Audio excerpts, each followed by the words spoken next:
Well, I definitely appreciate the invitation to come and speak, and I appreciate the time that folks spent with me today so I could learn more about UNR and about this integrated program. I came out of, as Mark said, I came out of an integrated water resources program with my PhD, and it definitely was a good idea for me, and I've got a lot of return out of going into such a program, and you can kind of see that here. My colleagues, I couldn't list them all, there are so many that have been working with us, working together over the last 20 years to address what has been a pretty major issue in California and across the western U.S., which is just this concern about livestock production, being cattle, sheep, and clean water, human and ecological health. And so Rob Atwell's a veterinarian and epidemiologist that I've worked with for many years. Leslie Roach worked with us as a postdoc. She's a range scientist, range ecologist. She's now on faculty with us at Davis as our colleague. Randy Dahlgren's a biogeochemist that I work with. And the power that we have as a group is, I'm a systems guy. I understand livestock production on rangelands and surface water hydrology fairly well. Rob is an epidemiologist, brings the microbial component into it. Leslie's an outstanding ecologist and quantitative statistician. Randy's a biogeochemist. Together, we're able to do a lot more than we can independently, and it's this kind of approach that allows us to address challenges that are beyond any one discipline. So a little bit of a roadmap of what I'm going to talk about today is, I'm talking a little bit about California's Rangeland Water Quality Partnership, where we've been, where we are now, and I'll talk a bit about where we're going. I'm not going to talk just about research and research product. Our group, there's 100 plus papers out there, and the individual papers are all great, but they need to be put, I think, for you all and for others, putting it all together in a broader context of policy, management, and compliance is really the challenge and what's interesting. So I'll talk a bit about that. I'll talk about water quality impairments and grazing in California and do a status check on grazing land water quality conditions across California. Basically, what are the challenges we have to deal with 20 years into a program? And then where do we go from here and what do we do now? And that's a real challenge facing the state of California when it comes to grazing and water quality right now. And so if you look at California, and I'm happy to have questions throughout, so feel free to stop me, raise your hand, and ask anything if something's not clear, if you have a question or a comment. So California has substantial rangelands, not as much as Nevada, but quite a bit. And so if you look at this map, all the dark green is publicly managed rangelands, so Forest Service, BLM. The lighter green are privately held rangelands. So it's about 57 million acres out of 110 million acres in the state are classified as some type of rangeland. About 22 million acres are privately owned. Collectively, this landscape supports a $3 billion a year annual sheep and cattle industry. We're primarily a cattle state, but there is a substantial sheep component. These lands, in particular the private lands, the privately held lands and the foothills and the lower elevations, support thousands of plant and animal species and potentially could be considered hotspots of biodiversity. And there's a lot of concern in California about the development and land use change in these rangelands that are proximate or closer to a lot of our urban areas. As you guys go down the 80 corridor, you see the growth that's been occurring on rangelands and the changes. And rangelands, about 80% of our state's surface waters are either derived from or stored in rangeland watersheds. And so the water that we drink, the water that we use to irrigate fresh crops such as spinach and others, there's substantial concern about the quality of that water and particularly as it relates to livestock production, which is the primary agricultural use on this landscape. And so, starting in the late 80s and the 90s, concerns definitely began to rise throughout the state about, pollutants such as microbial pollutants, Cryptosporidium parvum in particular, and more recently E. coli, concerns about nutrients, nitrogen and phosphorus, and eutrophication, and habitat conditions for in-stream fish habitat and endangered species. And then on the North Coast in particular, there's been quite a bit of concern about erosion, fish habitat, where we have coho salmon and others running up into the landscape. So those topics have been around for quite some time. Probably the one that's been hardest to get a handle on, and one we've spent a lot of time on, is microbial pollution. And something that happened, I arrived in 1995, and within 2 weeks of arriving, I was down at the San Francisco Public Utilities Commission in a high-rise building in San Francisco being asked to testify about whether or not concerns that had recently been raised about cattle grazing around drinking water reservoirs in the East Bay was a source of pathogens, in particular C. parvum, that could be a risk to human health via drinking water. And so you see from some of those news clips there, Contra Costa Times, tiny parasite has water districts, cattle ranchers wrapped around the axle, San Francisco Water District targets cattle, and then eventually we worked through it, we found some resolutions, and the water district backs away from cattle grazing ban around the lake. So that was my second week on the job, was coming into that. And Rob Atwell and I were engaged in it, and we had zero research. He had one bloody paper, and one paper, it's all we had. And so, it really motivated us to enter into a long-term research focus on this topic, because we didn't want to be in that position of testifying again with no science base. And it definitely been an issue that continues to pop up. And so what happened in California, my predecessor and others in cooperative extension, various organizations, they initiated, because of these types of concerns in the early 90s, they initiated something that they called loosely the Rangeland Watershed Program. And it started back in the early 90s. And at this point, it's a 25-year proactive partnership designed to improve water, rangelands, and ranch enterprises across the state of California. It's made up of agencies, ranchers, University of California, various NGOs, and really, as you can see by the diagram, it's an attempt to bring all of these aspects of clean water providence in the state or anywhere together: science, regulation, policy, education, etc. And if I had to boil down the goals, the objectives that were put forth at the beginning of this program, it was to integrate science and policy and management, to create effective policies and strategies to safeguard water quality. All the partners want clean water.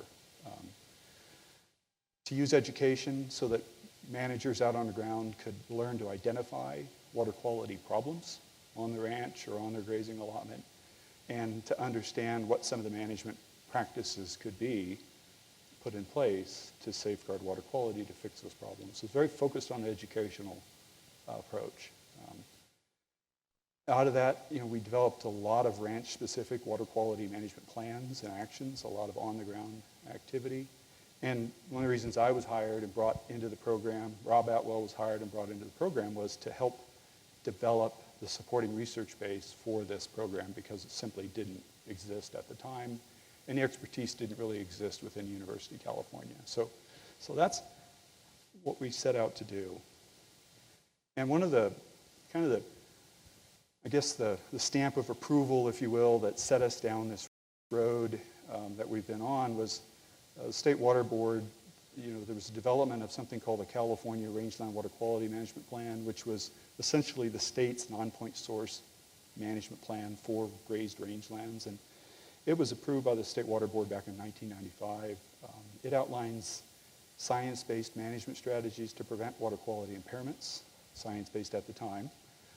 And it really laid out and strongly recommended for educational programs, an educational-based approach with land managers to develop, site-specific on-ranch water quality protection strategies. So it really embraced that approach as opposed to an alternative approach, which might be more top-down regulatory in nature. And so to give you some sense of how that came to be, it came to be out of partnership. And so this is an appendix to that state plan. And it's a real tribute to the people that worked to develop it, to get to such a diverse group to sign off on it and to basically put their brand on this approach to improving water quality. California Cattlemen's, Fish and Game, cow trout, wool growers, regional water control boards, US EPA, you name it. It's quite a list of groups that basically validated this approach at the beginning. And that's the kind of political support that allowed the state board to try this path, to go down this path for compliance. And so what it's looked like is our end goal is on the ground. If it doesn't get on the ground, it's really just paper. It's really just fluff. And so, our end goal was to get practice BMP, best management practice implementation, on the ground and to achieve water quality protection. This approach was based on outreach and awareness, making people aware, educating people, giving them the information they need to begin to do planning at the ranch level for determining whether they have a problem with water quality or not. And if they do, to understand what is likely driving it and what are the potential sources.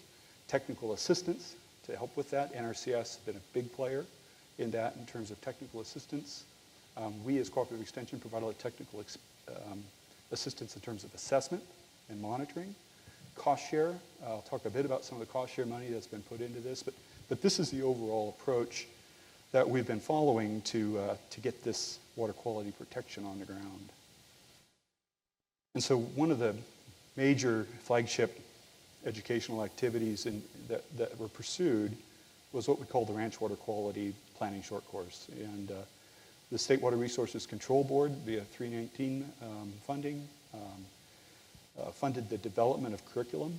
And back in the day when we started doing this, this was a 6-week course, 3 hours every evening that ranchers came and went through. I mean, it was a huge commitment of time on the part of the educators as well as ranching families to come and go through basically the planning process of inventorying problems, identifying sources of problems, identifying fixes, and creating a timeline, if you will, of what to go out and fix first, taking a long view, not being able to fix everything at once. From 1994 to 2015, over 80 courses have been taught in 35 counties across the state. Over about 1,000 ranches have been enrolled in the thing, and enrolled acres about 2 million plus. So there's 54 million acres of rangeland in California. 22 million of them are private. There's still a long way to go, but this was no small effort. And so what came out of that was each ranch could go home with basically a specific ranch water quality plan, which was tailored to the ranch, tailored to the environmental conditions and watershed conditions that existed on the ranch, and in many cases to the regulatory compliance vehicle that they were working with locally. California has 9 regional water quality control boards, and so there's a lot of variation in how compliance, looks across those regional boards. And over the years, we've updated the curriculum to include the newest research and local compliance requirements as needed. These are some photos of field days and course activity over the years. So if we look at things on the ground, if you look at cost shares from 2009 through 2014, the state NRCS went into their records and compiled this for us. In their cost share programs such as EQIP, they've spent over $300 million in rangeland water quality and practice implementation. And these are cost shares where we as a taxpayer via the government pay half, the ranchers pay half via in-time contribution. So we're looking at $600 million in effort that's been expended just in that time period. Total of 7,400 contracts with landowners, and from their books, 5.7 million acres contracted via these programs. So there's been a lot of activity that's gone on. We've done some interviews and surveys with ranching community in California. One of the things we've asked them is their participation in these types of programs, and particularly their participation in cost share programs with USDA, NRCS. Only about 40% indicate that they participate. Yet when we follow up with them about BMP practices and implementation, they do a lot of stuff on their own. The 60% that don't work with these programs, they have 2 primary reasons they cite. One, they don't like the red tape. And 2, they're uncomfortable with the strings that might be attached with taking taxpayer money for something like this. So it's probably a bigger footprint. It's certainly a bigger footprint than this. And it's things like cross-fencing, riparian planting, off-site drinking water, simple projects. And so talk a bit about the research that has been going on to support these activities over this time period. I'd classify our research on this topic into 3 areas. We've done quite a bit to understand pollutant sources on grazing lands. What are the pollutants that are out there and what are the sources? Wildlife versus livestock, background versus man-made. We've done quite a bit of work trying to understand the transport, fate, and mitigation of these pollutants that are of concern. And we've done a fair amount of just surveys of what are the water quality conditions that exist on rangelands. And so the way Rob and I and others think about it is it's kind of a line of research. And so if you start out with some of the first things we've been doing is, so what are the pollutants? Nutrients, microbes, hormones of pharmaceuticals. Done a bit of work with Ed here at UNR, Ed Colje, on some of the hormone and pharmaceutical stuff in the past few years. But livestock sources, background, and other sources of these things. Then basically headed towards, well, what are the resulting water quality conditions? Pollutant transport and environmental fate is big. It's deposited on the landscape, it's available, but it's got to be transported, it's got to survive, it's got to be active in order to create water quality impairment. And then here's where we implement our management solutions, our BMPs, to control that potential degradation of water quality. And so we've worked on all aspects of this. I'm going to talk about microbial pollutants as a primary topic. I'm not going to talk about nutrients or pharmaceuticals and other things, but I can talk to some extent about those if you guys like towards the end. But microbial pollutants have been the big deal, and they really are the challenge that we have ahead of us, I think, in terms of developing, sustainable livestock production systems in these landscapes, because microbial pollutants tend to be the one that pop up most often, as well as in a policy arena. And so think about these in 2 ways. There are indicator bacteria, which is what we tend to regulate on and monitor for. So things like fecal coliform and indicator E. coli, which we call them indicator variables because we hope that when those are present, and when they're present at or above certain concentrations, that they reflect, they're indicating the presence in water of fecal material and pathogens. And so we're hoping they're well correlated, their occurrence, with pathogens, which are things that can actually make you sick, cause human illness, such as Cryptosporidium parvum, in mass to get the kinds of sample size that we need to do research. So there's been a lot of work done on these particular indicators. And so I'll talk about both pathogen as well as microbial fecal indicator bacteria kind of back and forth throughout this. A lot of this work, we've tried to put this research together in something we call a Microbial Water Quality Information Center, trying to bring things as extension people, trying to bring this information together and make it accessible online in a way that people can mine. And so you can just Google rangeland watersheds and you'll eventually very quickly get to this page, and it'll cover in depth a lot of the information that I'm going to glean over today. So just some highlights from some of these different types of work to give you a sense of where we're at in terms of our research and knowledge, understanding of this system.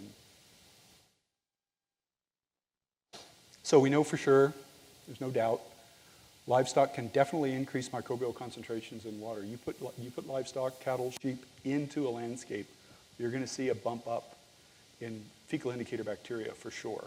There's no way around it. How much a bump up you see very much depends on your management. We found recently that Cryptosporidium in cattle is not infectious to humans. And I'll talk a little bit more about that. That's an amazing finding, but I'll talk a bit about that. And then background levels can be higher than we expect. We found that background levels of, say, E. coli and fecal coliforms in many instances will exceed the water quality standards that are set forth by regional boards, state boards, as well as EPA. So it becomes a question then of where do we assign the beneficial use, say, of recreational contact or drinking water, where we have situations where background can be above levels that are identified as being of concern.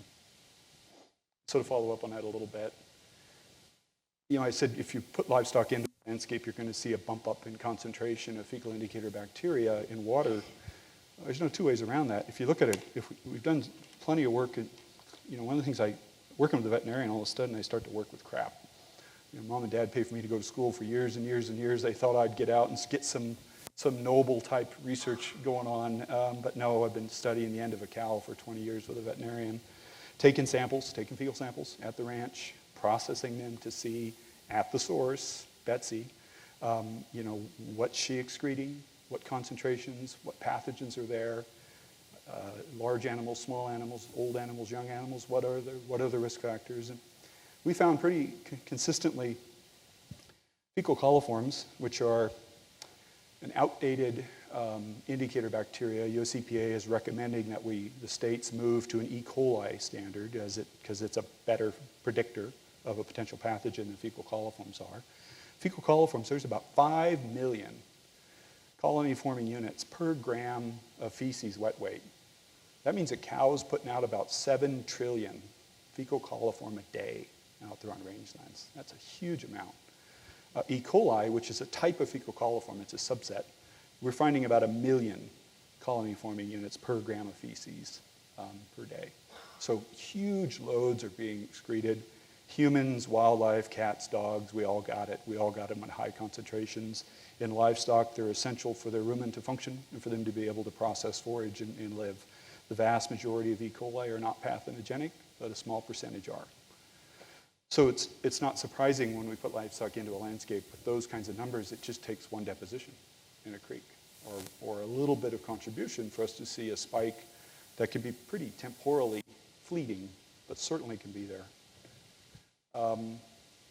We look at Cryptosporidium, a pathogen now, the pathogen that started all of this, that got us on this route in wildlife and livestock. And you notice I don't say Cryptosporidium parvum because in 20 years, the microbiology, the taxonomy has advanced substantially. And our capacity to speciate is much greater now than it was early on in the work that we were doing, now that we have DNA fingerprinting and other tools available. So original work that's been done mainly by Rob Atwell and his group across the state. Early in his career, he spent a lot of time going out and looking for sources. So fecal samples out of beef cows, beef calves, backcountry horses, feral pigs. We've got a lot of feral pigs in California. Ground squirrels. Got a lot of ground squirrels in California. And looking at percent animals tested that were infected. And there's literally tens of thousands of fecal samples that have been tested to get these numbers. Less than 5% of range cows are infected with Cryptosporidium. And those that are infected are shedding at a really low rate, maybe 10 to 5 to 10 oocysts per gram of feces. They're excreting every day a million per gram of feces for E. coli. So you begin to see that we're worried about the correlation between indicator bacteria and the pathogens. They're not correlated very well at the end of the cow, let alone correlated when you get into a water system. So there's some concerns about that. We see higher incidence of Cryptosporidium in calves. It's associated with scours, diarrhea, which is a problem in calves, and we treat it generally. And as their immune system comes online, they shed the oocyst and they're fine. The symptoms of this are flu-like, generally diarrhea and vomiting. Backcountry pack stock, we have a hard time finding it in pack stock. They're pretty clean. Feral pigs have a high incidence. Ground squirrels have a high incidence. Cattlemen were very happy to see it in ground squirrels and pigs. That's it. It's the pigs. It's the ground squirrels. It's not our cows. It's not a problem. Problem is the one that's in ground squirrels is actually not Cryptosporidium parvum. It's also not the one that livestock have, which is bovis. It's actually new. Rob discovered it, and they're naming it now. And so that's a unique one, but it is a type of Cryptosporidium. What's been really interesting is, so Rob, these data for cattle, Rob worked with cattlemen all over the state. About 1,400 cows were sampled across about 100 ranches, and at branding, at different handling time periods when they're in the corrals, he'd go get samples. Well, with modern methods, and he went back about 2 years ago and resampled about 400 of those animals in those herds, and reran tests, and Cryptosporidium parvum here at the bottom on this list, that's the one that makes us sick. That's the one that we have. Prior, in those previous determinations, things like Ranii, bovis, Andersonii, they all got binned into C. parvum. We weren't able to pull them out with the older technology. They're able to do that now fairly confidently. And what Rob found was very similar. About 10% of animals total that he sampled had cryptosporidium, but none of them had parvum. Of the 81 that had cryptosporidium, 0 of them were parvum. The rest were primarily ranii and bovis, and they have little to no infectivity for humans. And so with modern taxonomy, we've been able to figure out that Rob and I have been wasting our time for the last 20 years. We know a ton about these particular pathogens and their fate and transport, but they don't appear to be in our cow herds. So that's a really important finding. We actually know a lot about their fate and transport, and it wasn't wasted time, but it would have been nice to have known this much earlier than now. They also looked for Giardia, which is another protozoa of concern, and we're finding that the assemblages at Giardia that are being shed by beef cattle out on rangelands are also not the assemblages that are transferable to humans very well. So bottom line, these outbreaks that we're seeing are more likely human to human than any other species to human, which makes epidemiological sense. So a couple other pathogens that he's been looking at. We've had a series of spinach, E. coli outbreaks with spinach and lettuce in California. There was a big one back in 2006. It came out of San Benito County, Salinas Valley. And so Rob worked with CDC and growers and packers and California Department of Food and Ag and others to do a large survey of potential source animals for E. coli 0157 on the central coast of California. This is primarily as a food safety issue, produce safety. And same thing, so feral pigs about 5%, coyote about 2%, crows about 5%, cowbird about 3%, so on and so forth. And you get down and beef cattle are about 2.5% of beef cattle tested out of 2,700 that he tested showed positive for E. coli 0157H7. So across all of these potential source species out there, they're all bopping along at a relatively low level. And kind of where they're at now on what is the source of these produce-related E. coli outbreaks is birds. Rob's got a really telling picture. You know, he's got it's a spinach field. They've got irrigation pipe and a riser coming up ever so often with a sprinkler head. There's five crows sitting on each sprinkler head. And they talk about what they see across these fields of these. Over here in this part of the field, there'll be a flare-up. There'll be high concentrations that they can find on lettuce, but then it's gone. And then it'll flare up over here. It's very stochastic. And so it's really a stochastic process. It's probably wildlife accessing these fields, which is real common, and just a matter of timing right prior to harvest. You know, there's not a kill step with this fresh produce. And so that's kind of the consensus of what's occurring right now, because these outbreaks are happening in September. We're very dry in September. There's no hydrologic connection between the cattle that might be in the uplands and these spinach fields. Yet we know these wildlife have direct access.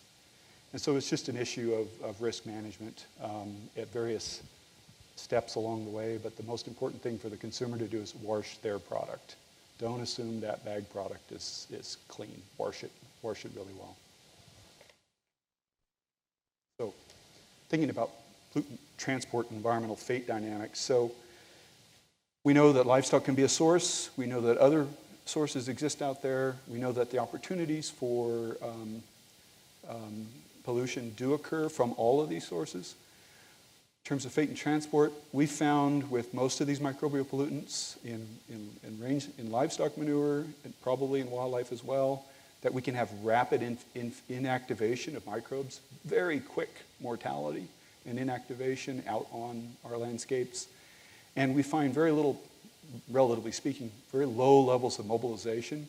We found that less than 10% of the pollutant load in a fecal pat hits the ground, stuck there. Less than 10% of it's mobilized over the course of many hydrologic events, whether they be flood irrigation or a series of rainfall runoff events during the growing season, or winter growing season. So kind of from that page, we try to put some of this in context. So there's several papers here. They're in environmental science and technology, where basically we went out, and we're talking about measuring temperature here. I talked to several people interested in measuring temperature. We were doing a lot of water temperature monitoring at the time, so we took temperature loggers and buried them in fecal pats and put them out in open sun so we could track the daily temperature signature within a fecal pat. And then Rob took those in a water bath back in the lab. He mimicked diurnal temperature patterns over the course of a day and found that for cow pats that are out in open sun, once the air temperature reaches, I think it's 78 degrees Fahrenheit, that fecal pat's up over 104, and we saw almost complete mortality of Cryptosporidium oocysts, eggs, within that fecal pat in one day. And so the mechanism, what happened is that fecal pat's out there, it's warming up, it's passing right through the body temperature of a host. So human, cow, whatever, we're all in the high 90s, right? Cow's right at the low hundreds. And it's a false hatch. It triggers the hatch. It's stuck in a fecal pat. It's not in a GI tract. And so there's huge mortality. And so the rangelands, when temperatures are 78 and above, are essentially acting to purge an entire day's deposition of Cryptosporidium. And that's part of what's reducing this concept of risk, because it's not a lot of cumulative risk, particularly during the majority of our year. We're only looking at a day or two's worth of loading that might be actually active. And so that helps understand why we see very little viable Cryptosporidium out there in this landscape. Now in winter, in our winters, in the lower elevations, cooler temperatures, moisture conditions, Cryptosporidium will survive quite well, weeks and months. So it's a matter of using this tool, this knowledge, to say if you're in a really sensitive area, down in a low area that drains directly to a drinking water reservoir, and we're going to have these kinds of temperatures until, in our country, October. Pull out in September and give 4 or 5 weeks for that pasture to basically be purged via these processes. So these are kind of outcomes that are allowing us to design grazing strategies in terms of timing and location of livestock relative to hydrologic transport events to mitigate risk. We've done a lot of this kind of research looking at runoff plots and buffers. These are examples for just generic E. coli, but we found the same thing for Salmonella, Cryptosporidium, Giardia. Basically, put a fecal pad out there. We've created it. It's got a known load of whatever pad we put in it. Put it out right ahead of the first season's rainfall events and leave it out there our entire rainy season. Down below, we've got some kind of collector where we can collect the runoff, surface water runoff, and so we can do a mass balance. One of the years we did this, we had 20 storms put onto a series of fecal pads. And over that entire season, we see more than 90% of the pathogens that we put there are trapped either in the fecal pat or within just a few centimeters down slope, if you will, of the pat. So huge reductions right there. And then for each additional meter of overland flow travel that has to occur before you reach a water body, we're seeing an additional 70 to 99.9%. So literally, from me to Mark is too far for a microbe in a fecal pat to flow over the entire course of our rainfall runoff season. So it's really those pats that are deposited very closely to water bodies of concern during that cool season when they can maintain their viability. So we're beginning to narrow in the spatial and temporal windows of risk and thus give us ideas about how to manage around those. So we did some work on riparian areas as well, and so you start putting it together and, greater than 90% never leave the fecal pat. For every additional yard or meter they have to travel, we see magnitude stuff that does reach the riparian area or wetland. We see 30 to 70% of it trapped in riparian areas, so there's substantial cleansing occurring naturally in this landscape. So management recommendations to increase and improve infiltration rates and maintain soil hydrologic function in the uplands are an essential management recommendation to make sure that this landscape can maintain its filtration capacity. And excessive livestock grazing with high stocking rates can reduce that soil hydrologic function, so we've got to manage against that. Similar findings for pharmaceuticals and hormones, to be honest with you. We just see quite a lot of the material is trapped in place. So then thinking about some of the work we've done on BMP effectiveness, things do escape, they do survive, they are viable. We've got to put management solutions in place to break that cycle.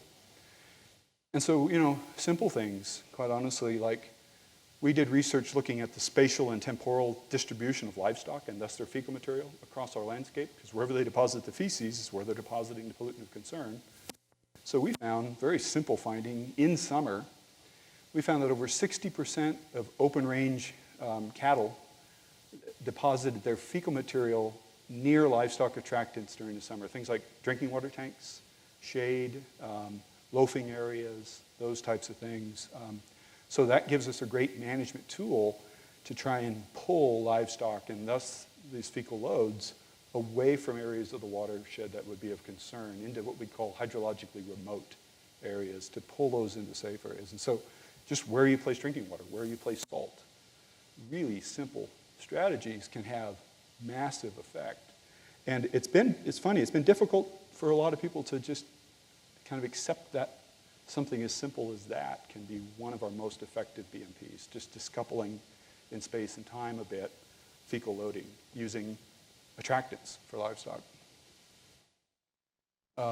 We've done quite a bit of work in the foothills at a university research station where we've been able to monitor flow and water quality. Over 10 years, we had 3 catchments. They're about 300 acres in size in the oak woodland down by Browns Valley. Implemented stocking rates with cattle of, just call it heavy, moderate, and no grazing. The no grazing was 10 years of no grazing by livestock. These areas are accessed by wildlife. And so winter runoff, storm events, and literally thousands of samples collected across these different watersheds. These are just means. And so looking at indicator E. coli concentration in colony-forming units per 100 ml.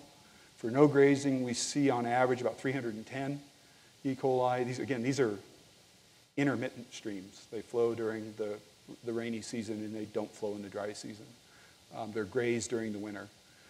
Moderate grazing, about 425, so not much of a bump. Get up to heavy grazing, we start to see a substantial increase in concentration. That's due to things like compaction and increased runoff. And it's due to just simply higher levels of fecal loading and probably a higher probability of deposition directly into those hydrologically sensitive areas because there's just more deposition occurring across relatively similar area. So you're going to have a higher probability of deposition in those areas of concern. An important thing to think about is background's not zero, so that's not grazed. Background's not zero. EPA standards currently that are in play are 100, 126, or 325. So they're not always going to be attainable within our landscapes. And so the question then is, in a creek draining a 300-acre annual grassland watershed, grazed or not, is not going to meet that standard, more than likely. So we've got to think about how we address that from a policy and regulatory perspective. Is that where we have expectation for certain beneficial uses that these indicator bacteria are designed to test for? That's a policy question. But this is the reality, is that some of these standards are not attainable, even EPA's. So thinking about the tools that exist, they're the same tools that we've always had to achieve any environmental or production outcome that we wish on rangelands with rangeland cattle, but moderate stocking rates, and I talked about why we want moderate stock rates. Managing livestock distribution, distributing livestock and their manure to places that are as safe as possible, and in particular managing wet season grazing, distributing livestock to resilient soils and non-critical hydrologic zones. When you see those series of storms coming in, you know you're going to get runoff, you know you're going to have transport potential. You really need to think as a manager at that point, where are my cows and what's downstream? Because that's your period and time and location of greatest risk. But prescribed grazing, cross-fencing, off-stream drinking water, vegetation buffer strips, riparian pastures, herding, I mean, those are the tools we have at hand. Those are the tools we've had at hand for a long time, and they are effective. And they need to be implemented as a toolbox. They need to be implemented any one of those is going to get you the level of coverage that you need. They need to be implemented together.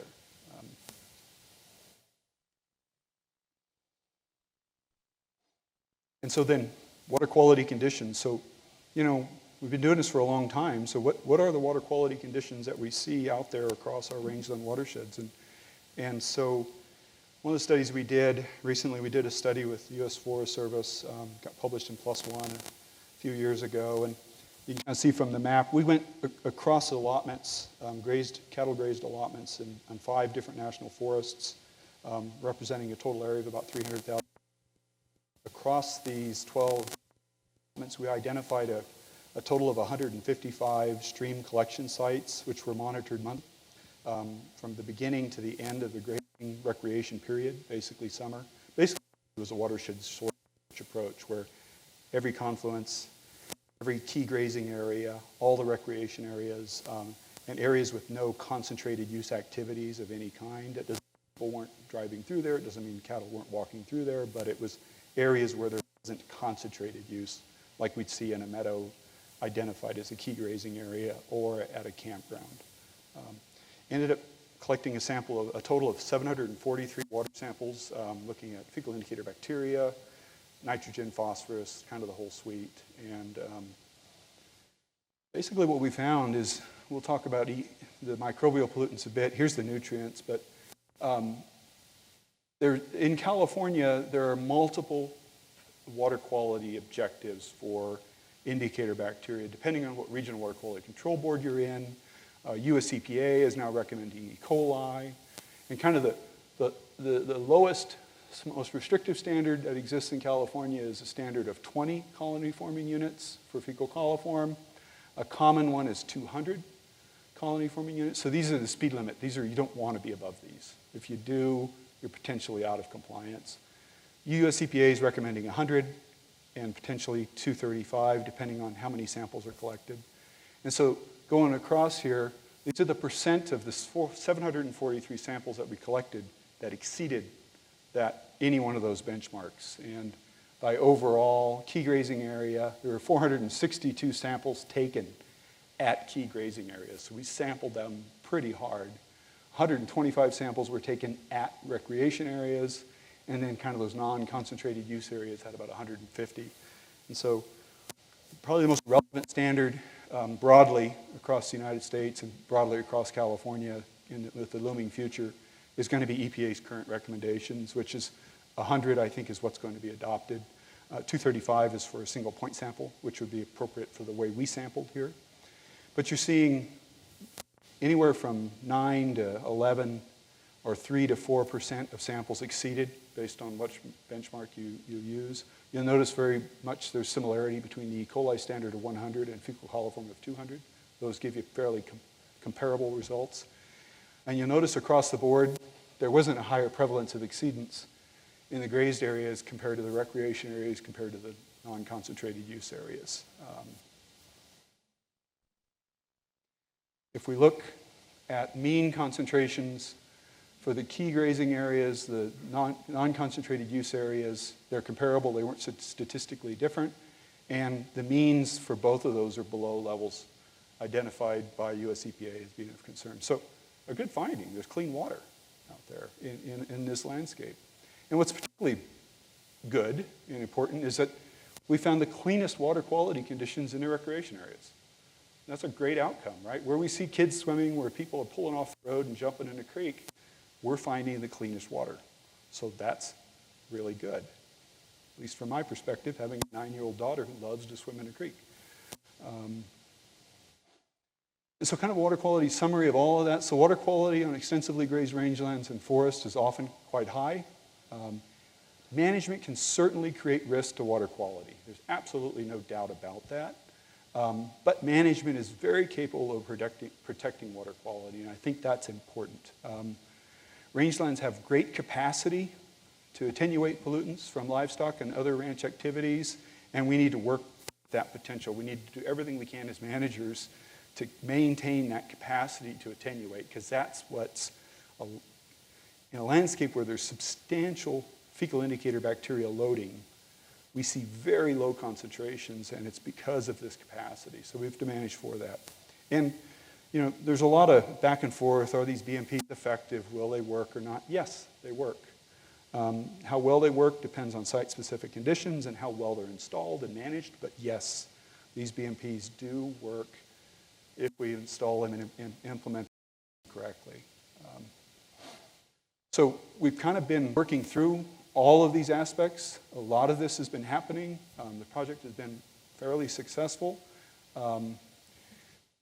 We have an issue now in California. There was a process that went in place where the state board instigated a program called the Grazing Regulatory Action Project, which was set on a course of basically developing strategies that regional boards can implement to enhance environmental benefits from grazing, protect beneficial uses of surface and groundwater, address water quality impacts related to livestock grazing in California. And this program, it was kind of done in a vacuum. It was certainly done in a vacuum, and it created a substantial amount of distress in California among rangeland stakeholders from top to bottom. To give you an example, this is a picture of a GRAP listening session that occurred in San Luis Obispo, where over 200 ranchers and others came to provide input into this process. At that meeting, they coined the term "scrap the GRAP," bumper sticker level. Coin got attached to this. The concerns that were raised by stakeholders were concerns about transparency, based on perceived opinions, not supporting data, science to demonstrate the need, reinventing the wheel. I just talked for 40 minutes about a program that's in place. A lot of these ranchers participated in that program. They were not very happy about the state deciding to abandon it. It dissolved a substantial amount of trust that existed. People talk about one size does not fit all, et cetera, et cetera, et cetera. And so there was a lot that went on, and as a result of this type of public feedback and others, the state board decided to table discussions about this policy and has basically charged the livestock industry and other stakeholders to come up with an alternative. And so thinking about that, one of the questions that came out of that is, well, what is the extent of water quality impairments in the state of California identified by the state and regional boards on the federal 303D list, which is our list of impaired water bodies in California? And so one of the things our group's been doing to try and focus effort and understand the scope of the problem is the 2012 303D impaired water body list. The data has just come out on that. We analyzed the 2010 data. We've just started analyzing the 2012 data, and it's basically all this data is made available publicly by the government on a website. So we've downloaded it and started looking through it from a state perspective. And as of 2012, there are 4,800 water quality impairments in total identified across California for all possible sources, for all possible pollutants, and the red map maps out. Though they give you spatial data to go with it. Those are the impaired water bodies and reaches in the state. We've been searching through these records, looking for which of these impairments have grazing identified as a potential source associated with that. And we were shocked to find that in the most current 2012, it's about 1% of the listings in the state. In the 2010 analysis we conducted, it was 4% of the listings. There were 7,500 listings reported in 2010, 4,800 total reported in 2012. There's been some consolidation going on, I think, and bookkeeping issues. And we had about 300 water bodies impairments identified as grazing as a potential source in 2010. In 2012, it's down to 42. I've got some emails into state board folks to confirm this, because we've gone through the math pretty heavily. But this looks like where it stands right now. So if this is true, if this is real, I'm of a mind that maybe what we need to do is a state focus on these 42 and just go knock them out. Just go fix them. I mean, that's a doable chore, right? And so maybe that is one of the proposals that needs to come from the stakeholder community back to the state board in response to concerns that state board raised. And the reason the state board raised these concerns is we did all of this, and everybody has, And what didn't exist in the California Rangeland Water Quality Management Plan that the state board approved in '95, things change over time, activity's been occurring, but what never got fixed and built into it was, for compliance, there's got to be reporting and verification, right? We can't just take everybody's word for it. And so this part hasn't been built. And this is the sticky part, right? This is what you as a rancher are going to hand to the regulatory community that'll become public document to demonstrate you've done these things. But the regional boards, the state boards, they need that, right? Because they've got other parties that are challenging them on this program. So they need some kind of confidence. And so this needs to be worked out between the regulated and the regulatory communities. In my perspective, it's not the university's job to negotiate what a rancher should give the regulatory board. So that needs to be done. There have been some locally accomplished compliance mechanisms in various water bodies in California and various regional boards that can help give us some guidance on what that might look like. But that's everybody getting out of their comfort level, basically, at that point. And that's a political problem. So what we're proposing, and we've been talking about this quite a bit with a lot of stakeholders in the wake of the GRAP process and in the light of the legitimate need to close this loop, is going back and refreshing the California Rangeland Water Quality Plan to update it, to add to it the policy components that are now missing. This is just policy code, but there's some elements that were brought as necessary in 2004 by the Water Board that need to be put into the plan so that it can be compliant. We need to update the material with our contemporary science, planning, education, all the work that's been ongoing, all the lessons that have been learned in the last 25 years that needs to be brought into it. We need to develop a research advisory committee or a panel who can help us address the last outstanding questions related to grazing lands, water quality, policy planning, and protection. You know, what is it we need to focus on? And then we need to get that plan updated and approved, and then we need to go back into implementation. And I think that'll get us where we need to be. There are a lot of stakeholders who are excited about this idea, and we'll be moving forward with it.